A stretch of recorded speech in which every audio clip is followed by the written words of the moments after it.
कि वोट काटने की पार्टी कहा जा रहा है, वोट काटने के लिए आपका कैंडिडेचर जो है वो हुआ, ये कहा जा रहा है। जी, अगर हम वोट काटने वाले हैं तो आम आदमी पार्टी हरियाणा में क्या थी? सवाल ये उठता है कि आप हरियाणा में आपने कांग्रेस को हराया, आपने 10-12 कैंडिडेट ऐसे खड़े किए जिससे कि कांग्रेस के कैंडिडेट हारे और वहां सरकार बीजेपी की बनी, तो वहां वोट कटवा कौन हुआ? केजरीवाल। गोवा के अंदर कांग्रेस की सरकार को रोकने वाले कौन थे? केजरीवाल। गुजरात के अंदर कांग्रेस की सरकार को रोकने वाले कौन थे? केजरीवाल। महाराष्ट्र के अंदर क्या हालात हुए हैं? किन किन लोगों ने वोट काटे हैं? कैसे कैसे लोगों ने पार्टियां अपनी अपनी खड़ी करी है? जब हम अपनी लीडरशिप कायम करना चाहते हैं, हम अपने लीडर पैदा करना चाहते हैं, हमारी हक की बात कौन करेगा? हमें भी तो हक की बात करनी है। केजरीवाल ने किन मौकों पे हमारे हक के लिए बात की है? हम चाहते हैं कि हमारी एक लीडरशिप हो और उसमें हम 68 सीटों पर इलेक्शन नहीं लड़ रहे, सिर्फ 2 सीटों पर लड़ रहे हैं। 68 सीटों पे अगर हमें वोट काटना होता या बांटना होता तो हम सीलमपुर भी खड़ा करते, हम बल्लीमारा में भी खड़ा करते, हम मटिया महल में भी खड़ा करते, लेकिन हमने हमारी पार्टी ने उन सीटों को देखा कि जो सीए एनआरसी के लिए और अपने हक की लड़ाई के लिए, आर्टिकल 14 के लिए, जो आर्टिकल 14 का उल्लंघन हुआ है उसकी लड़ाई लड़ रहे थे, उसके लिए अंदर गए। तो जैसा कि आपने कहा कि हम सिर्फ 2 सीटों पर ही चुनाव लड़ रहे हैं, तो एक सवाल यह भी उठ रहा है कि दिल्ली विधानसभा में 70 सीटें हैं, 70 में से 2 ही सीटें असदुद्दीन ओवैसी लड़ रहे हैं, 2 सीटों से क्या हासिल हो जाए? जी, 2 सीटों से हासिल होगा। जब मध्य प्रदेश में मायावती इलेक्शन लड़ी थी तो मायावती 2 सीटें जीती थी और मायावती ने कमलनाथ सरकार में बार्गेनिंग की थी और उस नेगोशिएट किया था अपने लोगों के, जो उनका दंगा हुआ था उस दंगे में जो उनके लोगों पर, दलितों पर जो केस लगे थे, केस विड्रॉ की बात की गई थी। बार्गेनिंग के लिए चुनाव? बार्गेनिंग, बिल्कुल बार्गेनिंग। जब तक हम हमारे इश्यूज कौन रेज करेगा? हमारे इश्यूज रेज कौन? हम बार्गेनिंग के बिल्कुल नेगोशिएट करने के लिए लड़ रहे हैं। हम जीतेंगे और जीतने के बाद बैठ के बात करेंगे, चाहे वो किसी भी सरकार बनेगी।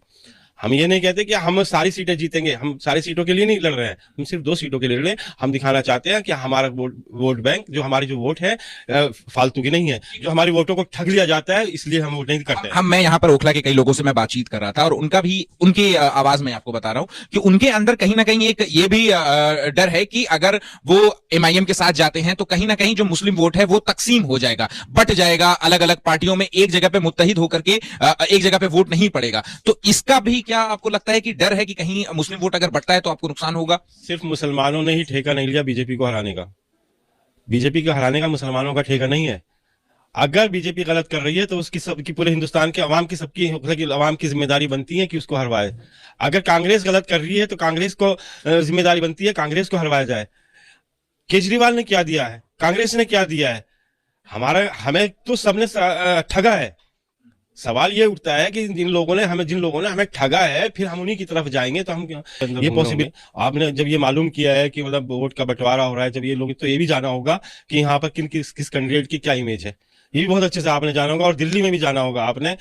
ठीक है, ये आरोप हम पे आप लगा सकते हैं या कोई भी लगा सकता है आरोप लगाना। अभी चार्ज तो नहीं लगा ना, चार्ज फ्रेम तो नहीं हुआ ना, आरोपी तो नहीं है ना, अभी तो हमें डाला गया है।